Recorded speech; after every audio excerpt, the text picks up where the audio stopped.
जसं की प्रोटीन्समध्ये तुम्ही पनीर, सोयाबीन, टोफू, डाळ, अंड, चिया सीड्स आणि आल्मंड्स या गोष्टींचं प्रमाण जास्त ठेवणं गरजेचं आहे. तर फक्त व्यायामाने वजन कमी होत नसतं, तर त्यासोबत आपल्याला आहाराची जोडसुद्धा तितकीच खूप जास्त गरजेची असते.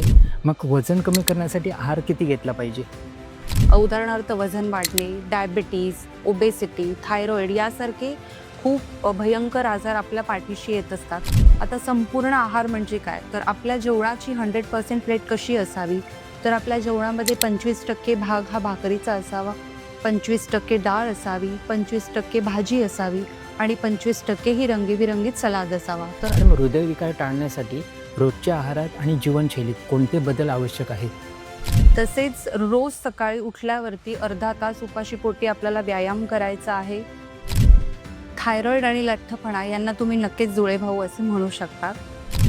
तर सोमवारी आपण मूग डाएट फॉलो करू शकतो. म्हणजे पूर्ण दिवस तुम्ही मुगाचेच पदार्थ बनवून खाऊ शकता. जसं की मुगाची भेळ आहे, मुगाचे डोसे आहेत, हिरव्या रंगाच्या भाज्यांच्या स्मूदी बनवा, वेगवेगळ्या रेसिपीज असतात. मॅडम, काही लोक वजन कमी करण्यासाठी गरम पाणी, मध आणि लिंबू यांचं मिश्रित पाणी पितात.